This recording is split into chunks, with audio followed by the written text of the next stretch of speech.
como é que é a filosofia que a empresa adotou, que, digamos assim, nesse sentido que eu falo assim, que foi muito arrojada, tá? Porque ela foi...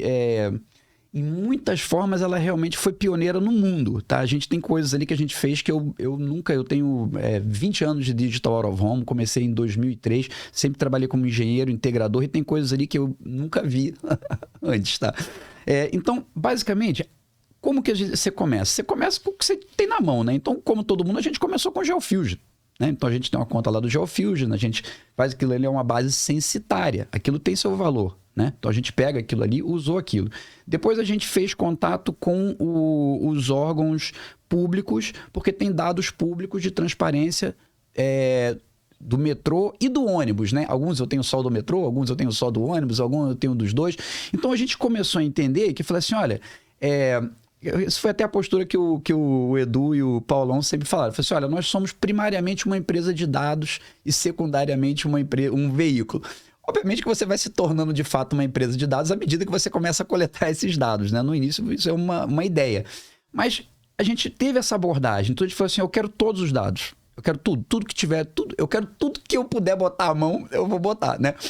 Então, vem então... Valendo a ressalva com todo o cuidado com a lei de proteção de dados. É bom frisar isso. Exato. Esse, na verdade, é um ponto vital, tá? Eu acho que depois a gente pode até entrar em detalhe, porque esse talvez não só um ponto vital, como uma das potenciais grandes alavancas do nosso mercado para se inserir no media share, né?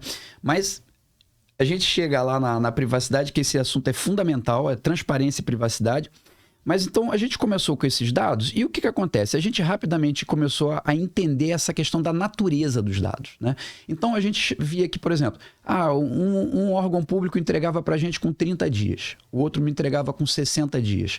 Um me entregava uma distribuição por terminal, a outra me entregava uma coisa agregada do mês.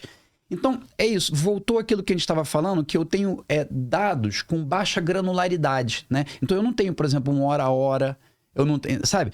Mas a gente foi juntando esses dados. Aí entrava uma pesquisa do metrô sobre socioeconômica. Então, eu já tinha lá uma identificação socioeconômica, gênero, idade, esse tipo de coisa. A gente foi juntando.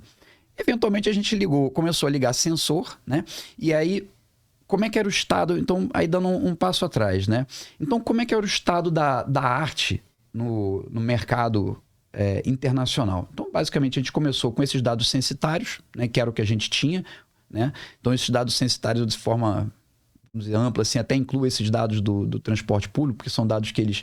né, coletam lá mesmo, na fonte Excel, oficial. Me mandando um Excel 30, 60 dias depois. E a gente começou a ver também que lá fora as pessoas começaram a incluir o dado mobile em cima disso. Por quê? Porque o dado mobile começava a trazer uma recência maior. Era mais fácil eu atualizar meus dados a cada 2, 3 meses, então, ao invés de fazer uma pesquisa. Então começou a ter uma mescla disso daí. Só que isso ainda é um dado, digamos assim, de terceiro. Você ainda tem uma extrapolação alta, você tem questões de privacidade com o dado mobile, porque ele tem que ser limpo. Então, justamente essa limpeza, esse tratamento do dado, inviabilizava você ter, por exemplo, uma medição ao longo da campanha, né? Então, por exemplo, é isso que eu estava falando. Qual são os dois extremos? Quando a gente vai falar de qualidade de dados, né? Em qualidade de dados, você tem basicamente dois parâmetros, para falar de uma maneira geral. Um é isso, qual é a periodicidade que você faz essa coleta dos dados? Não, eu faço uma pesquisa a cada ano, uma pesquisa a cada 2 anos. Não, eu faço uma medição ao longo da sua campanha. Eu estou medindo, sua campanha está rodando, eu estou medindo durante a sua campanha. Então, digamos assim, esses são os dois extremos, né?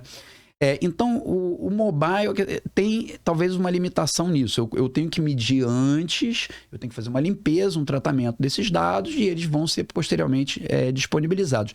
E o outro parâmetro de qualidade de dados, ele tem a ver com a quantidade de extrapolação que você faz, né? Então, não só eu medir ao longo, ou fazer a cada 2 anos ou a cada ano, mas também, assim, qual o tamanho da minha amostra? Né? Então, por exemplo, eu tenho 40 terminais. Eu estou medindo em quanto? Eu estou medindo em 5 dos 40, extrapolando. Não, eu estou medindo nos 40. Então, a gente começa a ter, vamos dizer assim, A RZK, eu mesmo, né? Eu acho que todo mundo dentro da RZK, a gente começou a ter esses aprendizados dessas diferenças. Então, eu falei assim, o que é que o nosso dado está trazendo de diferente? Então, é exatamente isso. A gente mede com maior frequência e com menor extrapolação. Então, quando a gente olhava para os modelos de métricas,